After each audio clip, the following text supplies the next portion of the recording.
There are just 2 days to Utah's Pioneer Day and less than 48 hours to finding out if the Winter Olympics will be returning to the Beehive State for the 2034 Games. Yeah, and then add to that, in just a few days, the Summer Olympics kickoff in Paris. We've got team coverage tonight previewing this important week ahead. Let's start things off with Shara Park. And Shara, the Salt Lake City delegation is now on their way to Paris, right? They are on their way at this very moment. You guys, this is a very exciting week for our state, and it really kicked off today with sending this delegation to Paris to meet with the IOC board one last time before that final vote, which you mentioned is in just 2 days. Now, this send-off today, there was a lot of excitement and a lot of confidence that these games will be coming back to Utah. In fact, President and CEO of the Games, Fraser Bullock, says if all goes according to plan, which he expects it to, Hoberman Arch, which was the centerpiece, if you remember, of the Olympic Medals Plaza in 2002, it will be updated on Wednesday to not only say host of the 2002 Winter Olympics, but host of the 2034 Olympics as well. Now, today we also heard from Salt Lake City Mayor Aaron Mendenhall, who called this a legacy moment for our state, one that we're ready for. But the people of Utah are ready. We're going to do our best and be humble as we do what we can to make Utah proud. This is a beautiful moment, and the state of Utah and Salt Lakers are ready for this. Good job to all of you, and thank you for trusting us to go put that best foot forward. Now, our delegation took off in style today on board the Team USA airplane. As they were pulling away, even the pilot seemed to recognize this big moment for us, giving us a wave.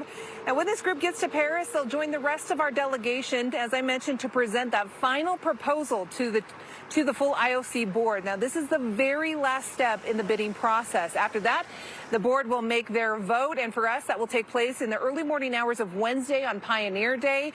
KSL TV will broadcast it live during our special coverage from Washington Square in downtown Salt Lake City.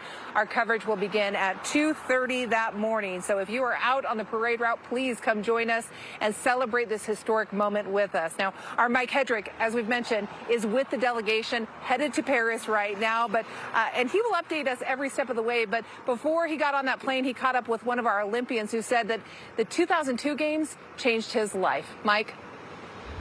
Hey guys, Mike Hedrick here at the airport, Salt Lake International, and you guys recognize this guy, don't you? Yeah, we got Olympian Derek Parra with us right now. Gold medalist, silver medalist back in '02, and so, man, that seems like so long ago, doesn't it? It does, and it's just like yesterday as well. When especially you're around all this and all the hype and the excitement, a lot of memories right now. Okay, and so it's kind of cool. You're part of the contingency that's coming over to Paris right now, and hopefully in, 2 days from now, we're going to know for sure. It's inevitable, right? We're going to get the games? Well, you know, I told someone this earlier. I felt I was pretty confident in winning the gold in 2002, but I didn't tell anybody, right? I kept it to myself. We're pretty confident with everything that we have arranged that we will get the games, but until the IOC says yes and awards it to us and the stamp of approval, I'm just not going to say anything. But yes, but yeah, you don't know. Tell me about this, the excitement that surrounds it of getting the games back to Salt Lake, because it was so special to you, and you had everyone else here on your side, and so it wasn't just you. You had all of Utah and all the United States as well.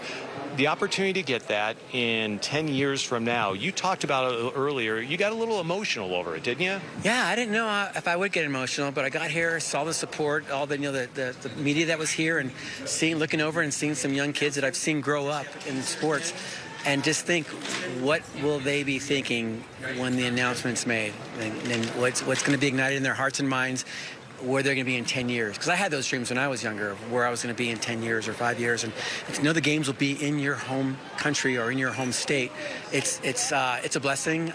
People always say it's a gift to have your Olympics in your home country, and even better if you have success there. So I got really emotional just thinking about the stories that will be here in 10 years of the kids that are going to learn about this and what they're doing. And I see them every day. So, yeah, I'm a little more connected than I thought I was, emotionally probably, to these guys. But we're really excited, and the games are so great to Utah.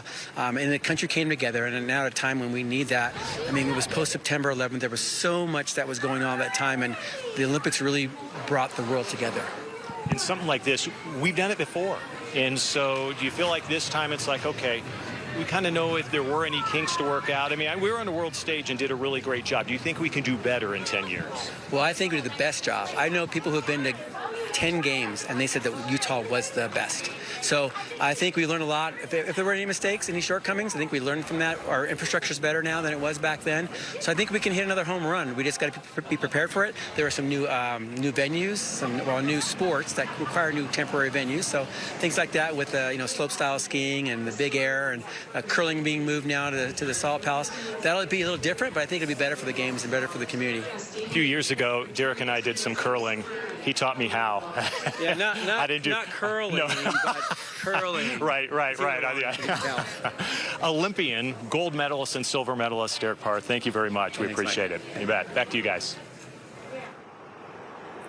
Yeah, Derek tried to teach me how to curl once. That didn't go so well either. There's a reason these folks are called Olympians, because they can do things that we just cannot, and we are so excited for them. And we're excited for this announcement as we head into Paris.